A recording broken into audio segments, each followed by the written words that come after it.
સ્થાનિક સ્વરાજ્યની ચૂંટણીનું આવતીકાલે મતદાન છે, જેને લઈને વિવિધ મતદાન કેન્દ્રો પર ઈવીએમ રવાના કરી દેવાયા છે। ગાંધીનગર, અમદાવાદ, બોટાદ, વાપી સહિત અલગ અલગ વિસ્તારોમાં ઈવીએમ રવાના કરી દેવાયા છે।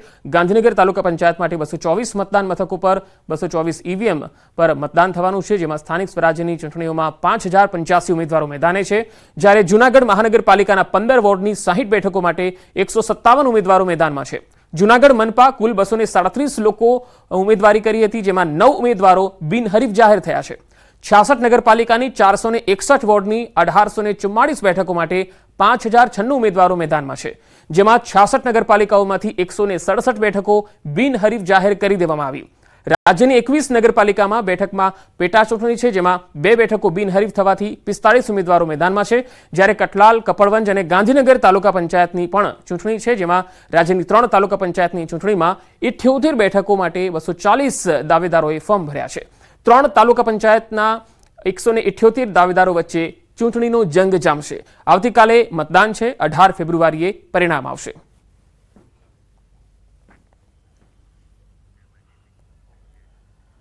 ગાંધીનગર જિલ્લામાં રવિવારે યોજાનારી તાલુકા પંચાયતની ચૂંટણીની તૈયારીઓને આખરી ઓપ આપી દેવાયો છે। ઉચ્ચ અધિકારીઓએ ચૂંટણીની કામગીરી સાથે જોડાયેલા સ્ટાફ સાથે મીટિંગ કરી। માણસા, કલોલ, દહેગામ, ગાંધીનગરમાં તાલુકા પંચાયતની ચૂંટણી છે। ગાંધીનગર જિલ્લા માટે 421 ઈવીએમ મંગાવાયા। ગાંધીનગર તાલુકા પંચાયત માટે 224 મતદાન મથકો પર 224 ઈવીએમ પર મતદાન યોજાશે। આવતીકાલે રાજ્યભરની અંદર ચૂંટણી જે છે તે યોજાવાની છે। 68 નગરપાલિકાની ચૂંટણીનો સમાવેશ કરવામાં આવ્યો છે। 68 નગરપાલિકાની સાથે 3 તાલુકા પંચાયતનો પણ સમાવેશ થઈ રહ્યો છે, એટલે કે કઠલાલ, કપડવંજ અને ગાંધીનગર તાલુકા પંચાયતની ચૂંટણી યોજાવાની છે। આ ઉપરાંત જો વાત કરવામાં આવે તો 9 જેટલી જિલ્લા પંચાયતો જે છે કે ત્યાં પણ પેટા ચૂંટણી યોજાવાની છે, અને તાલુકા પંચાયતમાં પણ 170 જેટલી બેઠકો જે છે ત્યાં પેટા ચૂંટણી યોજાવાની છે। તેને લઈને તૈયારીઓ જે અત્યારે હાલ પૂરજોશમાં ચાલી રહી છે। આવતીકાલે મતદાન પ્રક્રિયા હાથ ધરવાની છે, તેને લઈને તમામ પ્રકારનું સાહિત્યનું વિતરણ જે છે તે ગાંધીનગર ખાતે કરવામાં આવી રહ્યું છે। જો કે ગાંધીનગર તાલુકા પંચાયતની ચૂંટણી જે છે તે પણ યોજાવાની છે। અંદાજિત 1500થી પણ વધારે લોકો જે છે તે તૈનાત કરવામાં આવ્યા છે ચૂંટણી અંતર્ગત, અને તમામ પ્રકારના જે ઈવીએમ હોય, તદુપરાંત જે ચૂંટણી સાહિત્ય હોય તેનું વિતરણ વ્યવસ્થા જે છે તે હાથ ધરવામાં આવી છે। સ્થાનિક ચૂંટણી અધિકારી પણ છે, તેમની સાથે વાત કરશું કેવા પ્રકારની વ્યવસ્થા કરવામાં આવી છે, કઈ બેઠકની ચૂંટણી થવાની છે, કેટલી તૈયારીઓ કરવામાં આવી રહી છે। આવતીકાલે ગાંધીનગર તાલુકા પંચાયતની સામાન્ય ચૂંટણી માટે સવારે 7 વાગ્યાથી મતદાન શરૂ થવા જઈ રહ્યું છે, ત્યારે કુલ 224 બૂથો માટે આજે ડિસ્પેચિંગની કામગીરી થઈ રહી છે। કુલ 28 બેઠકો માટે સામાન્ય ચૂંટણી યોજાવા જઈ રહી છે। કેટલો સ્ટાફ તૈનાત કરવામાં આવ્યો છે અને અત્યારે કેવા પ્રકારની કામગીરી કરવામાં આવી છે? કુલ 1500થી વધુ ચૂંટણી સ્ટાફ જે છે એ ઇલેક્શન પ્રક્રિયા સાથે જોડાયેલો છે। હાલ દરેકને ઈવીએમની ફાળવણી કરવામાં આવી છે, દરેક પ્રકારની સ્ટેશનરી પણ ફાળવવામાં આવી છે, અને થોડી વારમાં જમીને ટીમો રવાના થશે બૂથ પર જવા। પંકજ મકવાણા સાથે ગૌતમ શ્રીમાળી, ન્યૂઝ 18 ગુજરાતી, ગાંધીનગર। બોટાદ નગરપાલિકા મધ્યસ્થ ચૂંટણીને લઈ આવતીકાલે મતદાન યોજાશે, જ્યારે બોટાદ શહેરના ખસ રોડ પર આવેલ મોડલ સ્કૂલ ખાતે ચૂંટણીલક્ષી સાહિત્ય અને ઈવીએમ વિતરણ કરવામાં આવ્યા। બોટાદ નગરપાલિકાની કુલ 34 બેઠક માટે 77 મતદાન મથકો ઉભા કરાયા છે, જેમાં 77 મતદાન મથક પર પ્રિસાઇડિંગ ઓફિસર કામગીરી કરશે। 415 પોલીસ સ્ટાફ ફરજ પર કામગીરી કરશે। સ્ટ્રોંગ રૂમ અને અન્ય મતદાનને લઈને થતી કામગીરીમાં બોટાદ પ્રાંત અધિકારી, મુખ્ય ચૂંટણી અધિકારી આરતી ગોસ્વામી સતત નજર રાખી જરૂરી માર્ગદર્શન આપી રહ્યા છે। બોટાદ નગરપાલિકાની ચૂંટણીને લઈને આજે મોડેલ સ્કૂલ ખસ રોડ ઉપરથી ડિસ્પેચિંગ સેન્ટર ખાતેથી આપણે 77 મતદાન મથકો માટે 77 પ્રિસાઇડિંગ સાથે કુલ 415નો પોલિંગ સ્ટાફ આજે રવાના કરી રહ્યા છીએ, જેમાં એમને ઈવીએમ સહિત ચૂંટણીલક્ષી વિવિધ પ્રકારની સામગ્રી પણ આપવામાં આવશે। સ્થાનિક સ્વરાજની ચૂંટણીઓને લઈ બોટાદ નગરપાલિકાની મધ્ય સત્ર ચૂંટણી યોજાવા જઈ રહી છે, જે ચૂંટણીની મતદાન પ્રક્રિયાને હાલ અંતિમ તબક્કામાં લઈ જતા વહીવટી તંત્ર દ્વારા ચૂંટણી મતદાન મથકો પર મતદાનનું સાહિત્ય પહોંચાડવાની કામગીરી વહીવટી તંત્ર દ્વારા હાથ ધરવામાં આવી છે, જેમાં બોટાદ નગરપાલિકાની કુલ 34 બેઠકો પર મતદાન પ્રક્રિયા થવાની છે, જેની અંદર 77 જેટલા મતદાન મથકો પર 77 જેટલા મતદાન પ્રિસાઇડિંગ અધિકારીઓ સાથે કુલ 415 જેટલા પોલિંગ સ્ટાફ ફરજ બજાવશે, અને ડિસ્પેચિંગ કરવાની કામગીરી હાલ બોટાદ મોડલ સ્કૂલ ખાતેથી કરવામાં આવી રહી છે, અને આવતીકાલે તારીખ 16 ફેબ્રુઆરીના રોજ મતદાન પ્રક્રિયા યોજાશે। વિજયસિંહ ચુડાસમા, ન્યૂઝ 18 ગુજરાતી, બોટાદ। વલસાડ જિલ્લાની 3 નગરપાલિકાની ચૂંટણીને પોલીસ એલર્ટ મોડમાં છે. ખાસ વલસાડ, પારડી અને ધરમપુરમાં ચૂંટણીલક્ષી તમામ તૈયારીઓ પૂરી કરી લેવાઈ છે. શાંતિપૂર્ણ માહોલમાં મતદાન થાય તે માટે તમામ મતદાન મથકો પર પોલીસ કર્મીઓ પણ તૈનાત કરાયા છે. 3 ડીવાયએસપી, 15 પીઆઈ, 32 પીએસઆઈ અને 750 પોલીસ જવાનો અને એક એસઆરપીની ટુકડી ખડેપગે તૈનાત રહેશે. મતદાન પહેલા જ ચૂંટણી દરમિયાન રૂકાવટ પેદા કરી શકે તેવા 601 લોકો સામે પોલીસે અટકાયતી પગલાં પણ લીધા. પોલીસે 3.71 કરોડનો વિદેશી દારૂ પણ ઝડપી પાડ્યો. જિલ્લામાં ચૂંટણીની પ્રક્રિયા શાંતિપૂર્ણ રીતે અને ન્યાયપૂર્ણ થાય એના માટે કુલ 601 ઇસમો વિરુદ્ધ અટકાયતી પગલાં લેવામાં આવેલા છે. એમાં પુરોહિત તાણુના 194 જેટલા અટકાયતી પગલાંનો સમાવેશ થાય છે. આ ઉપરાંત જિલ્લા કલેક્ટર સાહેબના માર્ગદર્શન હેઠળ 7 ઇસમો વિરુદ્ધ તડીપાર અને 6 ઇસમોને પાસા હેઠળ જેલ હવાલે કરવામાં આવે છે. પાલિકા અને પંચાયતની ચૂંટણી પ્રચારના પડઘમ શાંત થઈ ગયા, પરંતુ દાહોદમાં ચૂંટણી પહેલા જ ભારે લાગણી જેવી સ્થિતિ જોવા મળી. ઝરી બુઝુર્ગ ગામે જિલ્લા પંચાયતના મહિલા સભ્યના પતિ માજુ બાબોર પર હુમલો થયો. 15 જેટલા વ્યક્તિઓએ લાકડી અને પથ્થર વડે હુમલો કરતા હાલ તેઓ સારવાર હેઠળ છે. ભાજપના સભ્યો રાત્રે ઝરી બુઝુર્ગ ગામમાં કળશિયા ફળિયામાં બેઠક યોજી, જે બાદ 2 વાહનોમાં 15 જેટલા કોંગ્રેસના કાર્યકર્તાઓએ માજુ બાબોર પર ઘાતકી હુમલો કર્યાનો આરોપ છે. જોકે માજુ બાબોર સાથે રહેલા ભાજપના અન્ય કાર્યકર્તાઓ ભાગી જતા માજુ બાબોરને માથા અને શરીરના અન્ય ભાગે માર મારવામાં આવ્યો. પોલીસે ઘટના સ્થળે પહોંચીને એક કાર જપ્ત કરી છે અને માજુ બાબોરની ફરિયાદના આધારે હુમલાખોરોને પકડવા માટે ચક્રો ગતિમાન કર્યા. બે ગુજરી ગાડી હત્યા 25 જણા હતા. કઈ પાર્ટીના હતા, કોણ હતા? કોંગ્રેસ વાળા. શું કહેતા હતા તમને? એ અમારી ગાડી રોકીને સીધા મારા માહિત કરવા માંડ્યા. તમારી ગાડીમાં તમે કેટલા લોકો હતા? અમારી ગાડીમાં પ્રદીપભાઈ, હું અને ડ્રાઈવર. પછી શું થયું? પછી સાહેબ છે ને, આ લોકોએ મને મારી પાડી દો, આવા ગયું ના આવી ગયું. અને મારા ગલામ 2 દોરા હતા. એક દોરો હતો 2.5 તોલાનો, એક દોરો હતો 3.5 તોલાનો. અને મારું પેલું સત્તું ખરું ને એ 100 ગ્રામનું હતું. મારવા વાળાને ઓળખો છો? હા, મારવા વાળું ઓળખું ના, વિડીયામ છે એ બધા ઓળખું સાહેબ. શું કારણ છે મારવાનું? આ ચૂંટણીના પ્રચારથી. ઝરી બુજુર્ગ ગામ જે ગરબડા તાલુકામાં આવેલું છે, ત્યાંથી ગાડી પસાર થઈ રહી હતી અને એમના ઉપર હુમલો થતા ગાડીમાં સવાર માજુભાઈ ભાગોર નામના વ્યક્તિને ઈજા પહોંચી છે અને એમની સારવાર ચાલુમાં છે. વડોદરા મનપાના સ્થાયી સમિતિના સભ્યોના નિર્ણયને લઈને વિવાદ થયો છે. ઉત્તર ઝોનમાં 10 કરોડ ઇજારો કકડાટ કરી અને ઓપન કરાવાયો હોવાનો દાવો છે. સ્થાયી સમિતિના સભ્ય જાગૃતિ કાકાએ માનીતા કોન્ટ્રાક્ટરોને કોન્ટ્રાક્ટ અપાવ્યો હોવાનો દાવો કર્યો. L1 કોન્ટ્રાક્ટર મારુતિ એન્ટરપ્રાઇઝને કામ આપવાના બદલે ઓપન ઇજારો કરી અને 2 કોન્ટ્રાક્ટરોને કામ આપ્યું. જય એન્ટરપ્રાઇઝ અને શ્રીજી ડેવલપર્સને પણ 18.88% ઓછા ભાવે આપ્યું કામ. આ ઓછા ભાવ ભરનાર અને વધુ ભાવ ભરનાર બંને ઇજારદાર કામ કરી શકે તેવી ગોઠવણ કરી હોવાનો પણ દાવો છે. તો સીવીસીની ગાઈડલાઈન પ્રમાણે પ્રશ્ન પૂછાતા જાગૃતિ કાકાએ જણાવ્યું કે કોઈ સીવીસી ગાઈડલાઈનનો ભંગ નથી કરાયો. ચૂંટણીનું વર્ષ છે, માટે નિર્ણય લેવો જરૂરી હતો. હવેથી પેવર બ્લોક, ડ્રેનેજ સહિતના કામોના ઓપન ઇજારા જ કરવામાં આવશે. વાર્ષિક ઇજારાથી ફૂટપાથ, સર્વિસ ટ્રેક, પેવર બ્લોકથી પેવિંગ કરવાના કામે જે 16% ભાવે ટેન્ડર આવ્યું હતું અને 18.88 કરી અને આ ભાવે કોઈ પણ ઇજારા કામ કરી શકે એ પ્રકારનો ઓપન ઇજારો કરવામાં આવે છે. સીબીસી ગાઈડલાઈનનો ભંગ નથી. ઇલેક્શનનું વર્ષ છે. એક જ વ્યક્તિ જો બધી જ જગ્યાએ ભરતા હોય તો આટલા બધા જો વિકાસલક્ષી કામો થતા હોય તો એને ઝડપથી થાય એના માટે ઓપન ઇજારો કર્યો છે. આજ પછી જે પેવર બ્લોક છે, પથ્થર પેવિંગ છે, બાંકડા છે, ડ્રેનેજ લાઇન છે, એવા કામોના દરેક ઇજારા ઓપન જ થશે. અમદાવાદમાં અસામાજિક તત્વો બેફામ બન્યા છે. કૃષ્ણનગરમાં જ્વેલર્સ સાથે મારામારીનો પ્રયાસ થયો. નિકોલ સરદાર ચોક પાસેનો આ બનાવ. છરી સાથે યુવકે જ્વેલર્સમાં ઘૂસવાનો પ્રયાસ કર્યો હતો. આ તસવીરો જુઓ. પાર્કિંગને લઈને બોલાચાલી થઈ. આખી ઘટના સીસીટીવીમાં પણ કેદ થઈ છે. નિકોલ સરદાર ચોક પાસેનો આ બનાવ, જેમાં જ્વેલર્સ સાથે મારામારીનો આ બનાવ. નિકોલ સરદાર ચોક પાસે છરી સાથે એક યુવકે જ્વેલર્સમાં ઘૂસવાનો પ્રયાસ કર્યો હતો અને અહીંયા આતંક મચાવ્યો હતો.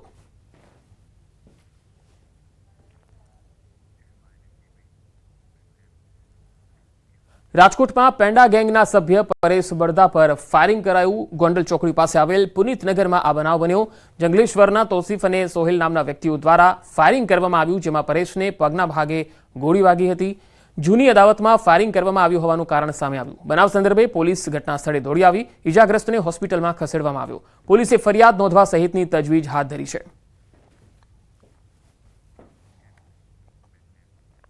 પાટણના શંખેશ્વર તાલુકા પંચાયતને લાંછન લાગે તેવી ઘટના સામે આવી. તાલુકા પંચાયતમાં ફરજ બજાવતા કારકુન વિરુદ્ધ ફરિયાદ થઈ છે. મહિલા તલાટીએ આ ફરિયાદ નોંધાવી છે. તાલુકા પંચાયતના કારકુન કેયુરજી ઓઝા વિરુદ્ધ પોલીસ ફરિયાદ થઈ. મહિલા તલાટી રજા પર હોવા છતાં કારકુન ફોન કરી ખોટી રીતે હેરાન કરતો હોવાની ફરિયાદ છે. કારકુને મહિલા તલાટીને ફોન કરી અને ધમકી આપ્યાની પણ ફરિયાદ છે. દ્વિઅર્થી સંબંધ રાખવા માંગણી કરી હોવાની પણ ફરિયાદમાં ઉલ્લેખ છે. મહિલા તલાટીએ કારકુન વિરુદ્ધ વિરમગામ ટાઉન પોલીસ મથકમાં ફરિયાદ આપી છે. સુરતના માંગરોળના ચકચારી ગેંગરેપ કેસમાં કોર્ટે 2 આરોપીને દોષિત જાહેર કર્યા. 4.5 મહિના અગાઉ નવરાત્રી સમયે કોસંબા પોલીસ સ્ટેશન વિસ્તારમાં સગીરા પર થયેલા ગેંગરેપ કેસમાં કોર્ટે ઝડપી ટ્રાયલ ચલાવી માત્ર 130 દિવસમાં જ ચુકાદો આપ્યો. આ ઘટનામાં કુલ 3 આરોપીઓને પોલીસે ઝડપી પાડ્યા હતા, જેમાં 1 આરોપીનું મૃત્યુ થયું જ્યારે 2 આરોપીને દોષિત ઠેરવ્યા. બંને આરોપીઓને સોમવારે સજાનું એલાન કરવામાં આવશે. આ કેસ માટે 50 ખાસ અધિકારીઓ અને કર્મચારીઓને પણ ફાળવવામાં આવ્યા હતા. 15 દિવસમાં 3000 પાનાની 4 થી વધુ ફાઇલો કરવામાં આવી. 3000 પાનાની ફાઇલો હતી. વિરુદ્ધ બીએનએસની ગેંગરેપની કલમો લાગેલી પોક્સો એક્ટ હેઠળના તોમતનામું ફરમાવ્યું અને એટ્રોસિટી એક્ટ હેઠળનું તોમતનામું ફરમાવ્યું. ફરિયાદ પક્ષ તરફે કુલ 47 જેટલા શાહેદોની જુબાની લેવામાં આવી. એ ઉપરાંત દસ્તાવેજી પુરાવાઓ રજૂ કરવામાં આવ્યા, જેવા કે એફએસએલનો પુરાવો, મેડિકલ એવિડન્સ, પંચનામાનો પુરાવો, એક્સ્ટ્રા જ્યુડિશિયલ કન્ફેશનનો પુરાવો, આ બધો પુરાવો રજૂ કરવામાં આવ્યો. અને સુરતના સ્પેશિયલ જજ શ્રી વી પરમાર સાહેબે પ્રોસિક્યુશનના પુરાવાને માન્ય રાખ્યો અને આરોપીને આજરોજ કસૂરવાર ઠેરવ્યો. ઓનલાઈન ગેમના શોખીનો માટે લાલબત્તી સમાન કિસ્સો. ઓનલાઈન ગેમની લતને કારણે યુવકે જીવ ગુમાવ્યો. ઓનલાઈન ગેમમાં 40,000 હારી જતા આપઘાત કરી લીધો. મોરબીમાં 19 વર્ષીય યુવકે આપઘાત કર્યો. યુવકનો આપઘાત શ્રમિક પરિવાર પર જાણે આભ તૂટી પડ્યું.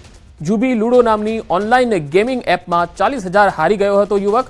વાંકાનેરમાં સિરામિક ફેક્ટરીમાં તે કામ કરતો હતો. મૃતક મૂળ મધ્યપ્રદેશનો રહેવાસી છે. બનાવ અંગે વાંકાનેર તાલુકા પોલીસે બનાવની તપાસ હાથ ધરી છે. મહાકુંભથી પરત ફરતા શ્રદ્ધાળુઓને નડ્યો અકસ્માત. અકસ્માતમાં 4ના મોત, 8 લોકો ઘાયલ થયા. દાહોદના લીમખેડાના પાલી હાઈવે પર અકસ્માત થયો. ટ્રક અને ટ્રાવેલ વચ્ચે અકસ્માત થયો. રોડ પર ઉભેલી ટ્રકની પાછળથી ટ્રાવેલની ટક્કર થઈ હતી. અંકલેશ્વર, ધોળકા સહિતના પરિવારને અકસ્માત થયો. ઘાયલોને સારવાર માટે દાહોદ સિવિલ હોસ્પિટલ ખસેડાયા. મૃતદેહને લીમખેડા લઈ જવામાં આવ્યા. સુરતના ઉમરપાડામાં ગમખ્વાર અકસ્માત થયો, જેમાં 3 યુવકના મૃત્યુ થયા. ઉમરપાડાના વાડી ઉમરજર ગામ રોડ પર અકસ્માત થયો. ઇકો કાર અને બાઇક વચ્ચે અકસ્માત થયો હતો. ગંભીર ઇજાના કારણે બાઇક સવાર 3 યુવકોના મૃત્યુ થયા. મૃતક યુવકો સાગબારા તાલુકાના ધવલીવેર ગામના વતની છે. સુરતમાં બાઇક પર સ્ટન્ટ કરતા યુવકનો એક વિડીયો વાયરલ થઈ રહ્યો છે. આ તસવીરો જુઓ. પૂર ઝડપે બાઇક હંકારી વાહનોને ઓવરટેક કરતો યુવકનો વિડીયો વાયરલ થયો. આ વિડીયો કીમ વિસ્તારનો હોવાનું અનુમાન છે. પોલીસે કડક કાર્યવાહી કરે અને તેને ઝડપી પાડે એવી લોકોની માંગણી છે. બાઇક સ્ટન્ટ કરતા યુવકો જાણે હવે સુધરવાનું નામ જ નથી લઈ રહ્યા, કારણ કે આવા વિડીયો વારંવાર આવી રહ્યા છે. સોશિયલ મીડિયામાં ફેમસ થવા માટે યુવકો આ પ્રકારે છાકટા બનીને સ્ટન્ટ કરતા દેખાઈ રહ્યા છે. સુરત ટ્રાફિક પોલીસે નવતર પ્રયોગ હાથ ધર્યો. હેલ્મેટ પહેર્યા વિના વાહનો હંકારનારા ચાલકો વિરુદ્ધ કાર્યવાહી કરી. સુરત ટ્રાફિક પોલીસે હેલ્મેટ પહેર્યા વિનાના વાહન ચાલકોને પકડવા ડ્રોનની મદદ લીધી. દંડ ભરવાથી બચવા માટે 2 વ્હીલર વાહન ચાલકો ગલી અને નાકાઓમાંથી પસાર થતા હોય છે, જેથી આવા હેલ્મેટ પહેર્યા વિના વાહન ચાલકોને પકડવા ડ્રોનની મદદ લેવામાં આવી રહી છે. હેલ્મેટના કાયદાની ચુસ્ત અમલવારી થાય તે હેતુથી સુરત ટ્રાફિક પોલીસે ટેકનોલોજીની મદદથી આવા વાહન ચાલકો પર તવાઈ બોલાવી. હેલ્મેટ ન પહેરનારા ચાલકોના બહાના પણ સામે આવ્યા. એના અનુસંધાને અમે ડ્રોનના માધ્યમથી જે પણ લોકો હેલ્મેટ પહેરવાનું ટાળતા હોય ને કોઈ જગ્યાએ ભાગી જવાનો પ્રયત્ન કરતા હોય અથવા ગલીકૂચીમાં જતા રહેતા હોય અથવા તો દૂરથી એને આઈડેન્ટિફાઈડ કરીને એન્શ્યોર કરી શકાય કે ભાઈ અહીંયા રોકી અને તેમને અમે હેલ્મેટ માટેનું આગ્રહ રાખીએ અને અપીલ કરીએ કે હેલ્મેટ પહેરે. અને આવા લોકો જો બચવાનો પ્રયાસ કરે તો પણ એમને મેમો આપી અને એના વિરુદ્ધ દંડાત્મક કાર્યવાહી થાય અને મેક્સિમમ લોકો હેલ્મેટ પહેરે, જેથી કરી અને કોઈ પણ સામાન્ય અકસ્માત થાય, પડી જાય તો એમનું રક્ષણ થાય, એમના માથાનું રક્ષણ થાય અને ઓછી ઇન્જરી થાય અને અકસ્માત મોતમાં ઘટાડો થાય. જેથી અમે ડ્રોનના માધ્યમથી તેમજ અમારા જે સીસીટીવી કેમેરા છે એનો પણ ઉપયોગ કર્યો છે કે જેમાં પણ અમે આઈડેન્ટિફાઈડ કરીને જે લોકો હેલ્મેટ નથી પહેર્યા એ લોકોને મેમો આપી અને એના વિરુદ્ધ દંડાત્મક કાર્યવાહી કરશું. પહેલો દિવસ છે, કેટલા ટકા લોકો હેલ્મેટ સાથે દેખાઈ રહ્યા છે? લગભગ અમે જોયું 85થી 80% લોકો એવા હતા કે લગભગ હેલ્મેટ પહેરીને નીકળ્યા છે. જે લોકો નથી પહેરી રહ્યા અને કોઈ કારણ આપ્યું છે કે કંઈ બીમારી હોય કે અશક્તતા હોય અથવા તો કોઈ પણ હોય એવા કારણોનું પણ અમે જાણી અને અમે એનું એનાલિસિસ કરી અને 100% લોકો હેલ્મેટ પહેરે એ પ્રમાણેનું અમે આગ્રહ રાખી રહ્યા છે. બિલકુલ ટેકનોલોજીનો ઉપયોગ કરવામાં આવી રહ્યો છે. દ્રશ્ય જોઈ શકાય છે કે જે પોઈન્ટ ઉપરથી લોકો ભાગવાનો પ્રયાસ કરશે તેમને પકડવા માટે આ પ્રકારના ડ્રોન ઉડાડવામાં આવી રહ્યા છે અને ડ્રોન દ્વારા તેમની ઓળખ કરવામાં આવી રહી છે. જોકે 80% કરતાં વધુ લોકો પહેલે જ દિવસે હેલ્મેટના કાયદાનું અમલીકરણ કરી રહ્યા છે, ત્યારે ચોક્કસ બાકીના 20% લોકો નિયમો પાળે તેને લઈને પોલીસ દ્વારા સીસીટીવી કેમેરાનું નેટવર્કને સાથે સાથે ડ્રોનની પણ મદદ લેવામાં આવી રહી છે. કીર્તેશ પટેલ, ન્યૂઝ 18 ગુજરાતી, સુરત. રાજ્યના વધુ સમાચારો પર નજર કરીશું. હાલ રોકાઈશું એક વિરામ માટે.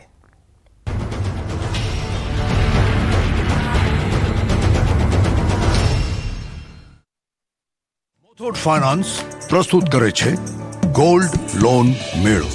ગોલ્ડ લોન લીધા પછી અને કસ્ટમર રેફર કર્યા પછી મેળવો સોનેરી મોકો, લાખોના ગિફ્ટ વાઉચર જીતવાનો, સાથે જીતો તમે 24 કેરેટ સાચું સોનું.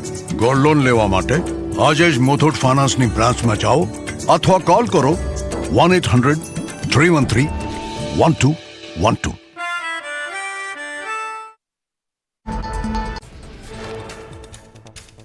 વાવડી ગામ પાસે પેટ્રોલ પંપ પર લૂંટ કરી ફરાર આરોપી ઝડપાયા. રાજકોટ ક્રાઇમ બ્રાન્ચે એક કિશોર સહિત 3ને ઝડપ્યા. બેઝબોલની સ્ટીક, રિક્ષા, મોબાઈલ સહિત 1,21,000 રૂપિયાનો મુદ્દામાલ જપ્ત કરાયો.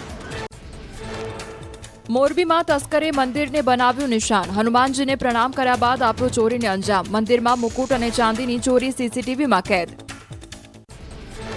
બોટાદમાં ગાંધી વડિયા શોપિંગ સેન્ટરમાં વેપારીઓ વચ્ચે મારામારી. લાકડી અને ધોકા વડે મારામારીનો વિડીયો વાયરલ. હુમલામાં પિતા અને 2 પુત્ર સહિત 3ને ગંભીર ઈજા. ઈજાગ્રસ્તો સારવાર હેઠળ. બંને વેપારીઓ કૌટુંબિક સગા હોવાની માહિતી.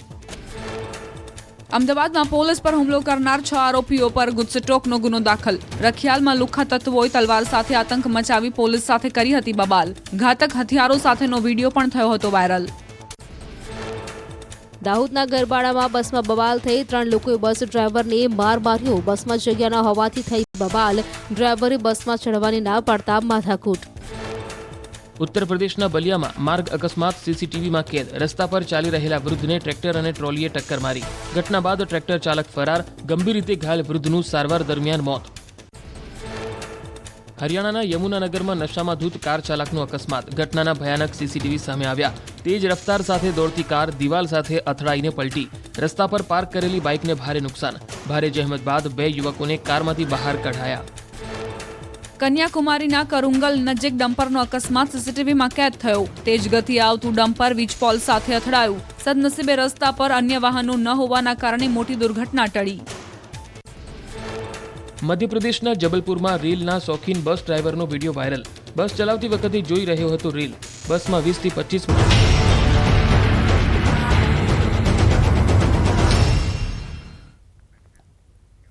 બ્રેક બાદ રાજકોટથી મહત્વપૂર્ણ ખબર આવી રહી છે. રાજકોટ મેયર નયનાબેન પેઢડિયાનો યુ-ટર્ન. કહ્યું, ફાયર ઓફિસર અમિત દવેએ લેખિતમાં પોતાની ભૂલ સ્વીકારી. અમારી વચ્ચે કોઈ બંદૂક નથી. તેમણે વધુમાં કહ્યું, પાટીદાર સમાજ સાથે મારા આ મુદ્દાને જોડવામાં ન આવે. પાટીદાર સમાજ મોટો સમાજ છે અને સમજુ સમાજ છે. પાટીદાર સમાજમાંથી છું, એટલા માટે પાર્ટીએ મને મેયરનું પદ આપ્યું છે. આ મુદ્દામાં પાટીદાર સમાજને ગેરમાર્ગે દોરવામાં આવી રહ્યો છે. સમાજને આમાં એક ગેરમાર્ગે દોરવામાં આવી રહ્યો છે. મારા મનમાં પણ આવું કાંઈ છે નહીં. અને જ્યારે પણ હું જાહેર જીવનમાં સંકળાયેલી હતી અને અત્યારે પણ સંકળાયેલી છું, તો પહેલેથી હું પાટીદાર છું. પણ મને આમાં એવું લાગે છે કે સમાજને ખોટી રીતે દોરવણી આમાં થતી હોય તેવું મને લાગે છે. રાજકોટ મેયરના ગાડી વિવાદ મામલે કોંગ્રેસના કોર્પોરેટર બસરામ સાગઠિયાની એન્ટ્રી. કહ્યું, નાણાં વિભાગના આદેશ પ્રમાણે રાજકોટ મનપામાં વાહનના ભાડામાં સુધારો કરાયો છે. નવા સુધારા પ્રમાણે કારના કિલોમીટર દીઠ 10 રૂપિયા રાજ્ય સરકારે નક્કી કર્યા છે. કમિશનર અમિત અરોરાએ આ ઠરાવ કર્યો છે. તેમણે કહ્યું, મેયર જે બોલ્યા છે તેમાં મેયર સાચા છે, તો સ્ટેન્ડિંગ કમિટી ચેરમેન જે 2 રૂપિયા ચાર્જ બોલ્યા છે તે તદ્દન ખોટો છે. નિયમ મુજબ મેયર પરિવારના સભ્યો સાથે વાહન લઈ જઈ શકે છે. પરિવાર સિવાય તેઓ કોઈને પણ લઈ જઈ શકતા નથી. રાજકોટના મેયરશ્રી જે બોલ્યા છે એ સાચું છે. અને સ્ટેન્ડિંગ કમિટીના ચેરમેન જે 2 રૂપિયાની વાત કરીને મેયરને નીચું દેખાડવાની જે વાત કરી છે એમાં આ મેયર સાચા છે અને સ્ટેન્ડિંગ કમિટીના ચેરમેન ખોટા જેવું સાબિત થાય. સુરેન્દ્રનગર જિલ્લામાં આવેલ સુપ્રસિદ્ધ યાત્રાધામ ચોટીલા ખાતે લાખોની સંખ્યામાં શ્રદ્ધાળુઓ દર્શનાર્થે આવતા હોય છે, ત્યારે એસટી વિભાગ દ્વારા ચોટીલા હાઈવે પર મુસાફરો માટે પિકઅપ સ્ટેન્ડ તો બનાવવામાં આવ્યું, પરંતુ પિકઅપ સ્ટેન્ડમાં પ્રાથમિક સુવિધાઓ આપવાનું જાણે તંત્ર ભૂલી ગયું છે. કારણ કે હાઈવે પર બનાવવામાં આવેલ આ પિકઅપ સ્ટેન્ડમાં મુસાફરો માટે બેસવાની તો વ્યવસ્થા જ નથી, પીવાનું શુદ્ધ પાણી કે શૌચાલય તો છે જ નહીં. શૌચાલયની સુવિધાઓના અભાવના કારણે ખાસ તો મહિલા મુસાફરોને ક્ષોભજનક સ્થિતિનો સામનો કરવો પડે છે. હાઈવે પર ખુલ્લા આકાશ નીચે મુસાફરોને બસની રાહ જોવાની નોબત આવે છે. આ મામલે તંત્રને રજૂઆત કરાઈ છે, છતાં લોકોની રજૂઆત તંત્રના બહેરા કાન સુધી પહોંચી નથી રહી એવું દેખાઈ રહ્યું છે. એક તરફ સરકાર યાત્રાધામ બોર્ડ અંતર્ગત યાત્રાધામોના કરોડો રૂપિયાના ખર્ચે વિકાસ કરતી હોવાની વાતો કરે છે, અને બીજી તરફ ચોટીલા જેવા સુપ્રસિદ્ધ યાત્રાધામમાં હાઈવે પર પિકઅપ સ્ટેન્ડમાં પ્રાથમિક સુવિધાઓ પણ આપી નથી રહી. સૌરાષ્ટ્રની અંદર જ્યારે નેશનલ હાઈવે નીકળતો હોય એ ચોટીલા સૌરાષ્ટ્રનું પ્રવેશદ્વાર હોવા છતાં સરકાર દ્વારા અહીં ચોટીલા યાત્રાધામની અંદર જ્યારે પિકઅપ સ્ટેન્ડો બનાવવામાં આવ્યા છે, આપ પણ જોઈ રહ્યા છો અને ગુજરાતની જનતા પણ જોઈ રહી છે. પૂનમ અને જ્યારે અમારા વાર તહેવાર આવે, જન્માષ્ટમી આવે, નવરાત્રી આવે માતાજીની, ત્યારે અસંખ્ય યાત્રિકો આવતા હોય છે, પણ સરકાર દ્વારા સુવિધાના નામે અહીંયા મીંડું છે, આપ પણ જોઈ રહ્યા છો. કોઈ પાણીની વ્યવસ્થા નથી. અહીંયા કોઈ યાત્રિકો આવે ચામુંડામાના દર્શન કરવા માટે તો બાથરૂમ નથી, ટોયલેટ નથી, અને એટલી બધી તકલીફો પડે છે બહેનોને કે ભાઈઓને, અને તાત્કાલિક વ્યવસ્થા કરવા માટે સરકારને વિનંતી કરું છું. ગાંધીનગરના હોટલ લીલા ખાતે એક દિવસીય સી ગ્લોબલ કેસ્ટોર કોન્ફરન્સનું આયોજન કરવામાં આવ્યું, જેનો મુખ્યમંત્રી ભૂપેન્દ્ર પટેલે શુભારંભ કરાવ્યો. આ કોન્ફરન્સમાં ઉદ્યોગ મંત્રી બલવંતસિંહ રાજપૂત ઉપસ્થિત રહ્યા. સંશોધનને લગતા એવોર્ડ એનાયત થયા હતા અને કેસ્ટોર ઓઇલ સપ્લાય ચેઇન અને સંશોધન પર કોન્ફરન્સમાં ચર્ચા થઈ. સી ગ્લોબલ કેસ્ટોર કોન્ફરન્સમાં મુખ્યમંત્રી ભૂપેન્દ્ર પટેલે સંબોધન કર્યું હતું. ગુજરાતે કૃષિ અને ઉદ્યોગ ક્ષેત્રમાં હરણફાળ ભરી છે, ગ્રામીણ અર્થતંત્રને સક્ષમ બનાવ્યું છે. એરંડામાં ઉત્પાદનમાં ગુજરાત અગ્રીમ રાજ્ય છે.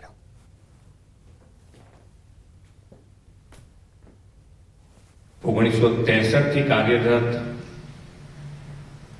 આ એસોસિએશન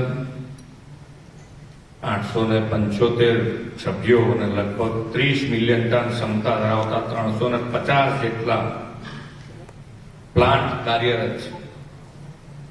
ત્યારે આજે 23મી ગ્લોબલ ક્લસ્ટર કોન્ફરન્સના ઉદઘાટન પ્રસંગે ગુજરાતની ધરતી ઉપર આપ સૌનું હાર્દિક સ્વાગત કરું છું. બજારમાંથી ઘી ખરીદો તો ચેક કરીને જ લેજો. પાટણમાં વધુ એક વખત શંકાસ્પદ ઘીનો જથ્થો ઝડપાયો. 3 દરવાજા નજીક સાંકડી શેરીમાં ગોડાઉનમાંથી શંકાસ્પદ ઘી ઝડપાયું. મોદી ભાવેશ જેસંગભાઈના ગોડાઉનમાંથી જથ્થો ઝડપાયો. પાટણ એસઓજી પોલીસે બાતમીના આધારે સફળ રેડ કરી અને તમામ મુદ્દામાલ સીઝ કર્યો. એફએસએલ અને ફૂડ એન્ડ ડ્રગ્સ વિભાગની ટીમે નમૂના લઈ પૃથ્થકરણ માટે મોકલી આપ્યા છે. ઘીમાં હળદર, ક્રૂડ ઓઇલ અને કલર મિલાવી ભેળસેળ કરવામાં આવતી હોવાની પ્રાથમિક માહિતી છે. આશરે 1059 કિલો ઘી, 86 કિલો તેલ અને કુલ 6.59 લાખનો મુદ્દામાલ સીઝ કર્યો છે.